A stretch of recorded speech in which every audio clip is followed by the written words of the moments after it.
How you doing? How you been? What's going on? What's good? How you getting it in?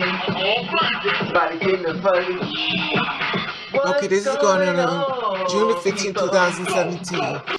Cat Blaque on importance of trans visibility. The YouTube star Cat Blaque talks about the importance of Black trans visibility after being honored at the Advocate 50th anniversary luncheon. Now, basically, they were stating that YouTube's revolution stars like Cat Blaque, Gigi Gorgeous, and Connor Franta lead in a new queer and trans vanguard.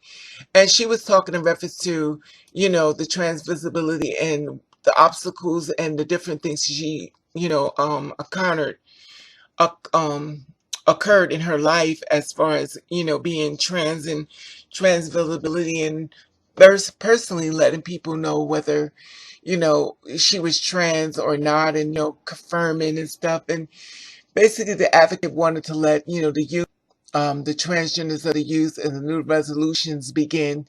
And she was sharing her story, and I want to share her story with you, a YouTube star. Check this out. Having me. I started my YouTube channel in a very different place than what it is today. I am a child of the internet in many, many ways. I grew up very, very, very religious. I went to Christian private school.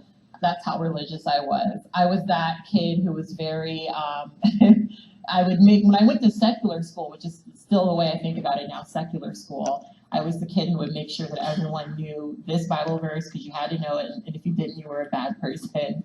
And for me, that was working through my feelings about religion and how I, sort of reconciling who I knew myself to be was really a journey for me. So I really needed a lot of places to express myself. That first place was the journal that I purchased at my church store. It was a journal from the 90s, so it had like a knockoff Lisa Frank like design on how to peel it. It was where I wrote everything down, and it really was where I began to start to enjoy just the process of documenting my life. And the interesting thing about keeping a journal is that, you write something on Monday that might be inconsequential, but by the time you get to Friday, there's a story. And I started becoming in love with that aspect of documenting yourself, that aspect of documenting my life. And so I started blogging on like a website called Zynga, which I'm sure no one remembers. But from Zynga, I discovered YouTube, which was a new website in 2005. And that's when I really started blogging about myself, my life, and what I was going through as a young queer kid. And YouTube for me, it was always this sort of like cathartic place for me to come to just like say what was on my mind. If my dad said something shitty to me, I would come and talk about it. I'll never forget one day, my dad was watching this story on the news about AIDS, and he said, in so many words, that this was, God's punishment, for gay people. And I had to come and talk about that, to the 3 people who watched me, because it was hard for me to hear that being said by someone who, it's my hero, and I was adopted, so this is like the only father I knew. And growing up, you hear these stories of especially back then, AIDS. You hear all these stories of people, and they're often so sad. They're often these stories that make you feel so apprehensive about living life. And I definitely internalized so much of that. And for me, as a trans person, I kind of internalized that in a very unique way where, when I would read these old stories of trans people, they would be these stories that basically you had to pass. You had to pass, you had to survive, and ultimately the goal was to be stealth. So, once you got your doctor's recommendation, you started your hormones, you got this surgery, and you killed your entire family, and you moved to another state. then you can finally start living life. And so my YouTube journey, without the killing my family part, was basically that. You know, it was me coming from, you know, being this young queer kid to, towards the end of my college, this, you know, passing trans woman who at that point had changed her gender marker, had changed her name, and was living in stealth, you know, which meant that no one knew.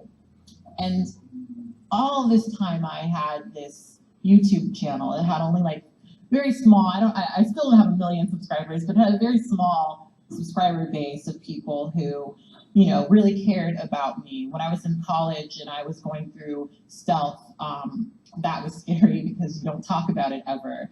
You know, it's interesting. We have a lot of conversations in the LGBTQIA+ community about coming out of the closet. And so for me, in many ways, coming to YouTube and talking about it was me coming out of the closet. I never did a coming out video. Those weren't popular back then. But I came out in so many ways. But in another way, when I was pursuing stealth, I went back into the closet, you know, and living in that situation and never having to talk about it, even if it was relevant, never discussing it, did make me feel really unsteady. And there were so many times in that last year where, you know, I was, you know, contemplating suicide, and I would just talk about it. And the people who followed me called my, called the college and told them that what was happening. And I'm really thankful for YouTube and the followers that I have on YouTube, because they have saved my life more times than I can count. So graduating college, I went out into the real world. And I went to school for character animation. And even in that industry, I still felt like being stealth was a good thing, because if someone knew that I was trans, they wouldn't want to hire me. You know, stealth for a lot of trans people is all about survival. It's more than anything, it's about understanding that you could, if you want to, live this life where you're not seen in a negative way, where you're not seen as that tranny, you know, that he, she, that crossdresser, that this, and that. You're just a normal person.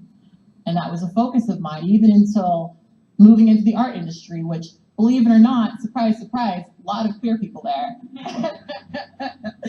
And, you know, but I was still so paranoid. And then after I got to that point of, you know, my post-stealth life, I started to feel very comfortable in it. I started to not think about it. But then my YouTube channel started to become more successful, right? And then BuzzFeed called me, and I don't know why, but I thought, well, it's BuzzFeed. Who's going to watch a BuzzFeed video, you know? And I did this video about pronouns with BuzzFeed, and a lot of people watched it. And I got so many emails and phone calls from people that were like, oh my God, I didn't know that you were trans, and that. You know, I have a lot of friends who are drag queens. I'm like, but you know, it was this weird thing of like, oh God, this thing I was so afraid of happening had happened. And you know what? I looked around, the world was still there. I was still cute, you know. Nothing, you know, nothing happened. And that's when I really started to change. You know, I love The Advocate, and I love a lot of the things like that, because it's all about really filling a void. And for me, especially after that point in my life, I realized that being visible and being part of YouTube as a culture, even as a, you know, a Black trans woman, is so important. Because growing up, you know, I watched a lot of things about queer people, trans people, everything, but I didn't see very many people who looked like me.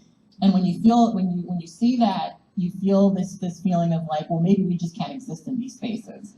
Maybe we just aren't there, you know. And here I am, as someone who at that point was enjoying stealth, wanted to back away, hated the idea of people recognizing me or knowing who I was, omitting my voice, omitting my story, omitting, you know, who I was. You know, because as much as today me being trans is an inconsequential part of my life, it's a part of my life. And so it's a part of my life that I think is important to share. And that's really why I continue to discuss it. Now, if you do end up following me on YouTube, youtube.com/catblaque, Blaque spelled B-L-A-Q-U-E. You probably won't hear me talk about being trans very often, because it is very inconsequential to my life. I could be where you are. And it makes me really emotional to know that there are people who just watch my videos or I'm just talking about silly crap and they feel affirmed by me just being there. You know, I don't feel like a very radical person, but I know that me being here and having the audacity to be seen and heard is still quite radical to a lot of people. So I'm thankful for being recognized, and I'm thankful that you guys have given me a platform and the cover, which was also surreal.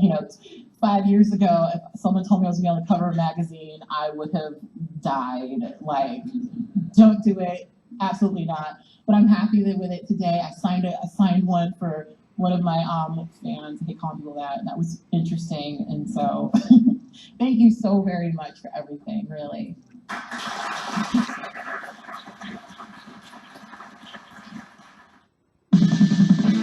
So congratulations, Kat, Gigi, and O'Connor. You know, this is a good thing. You made it on the front cover of The Advocate. Let the trans and the youth, let us loose and begin. And I want to tell you that I love you. And I want to thank you for watching Catch the Rave. Until we meet again.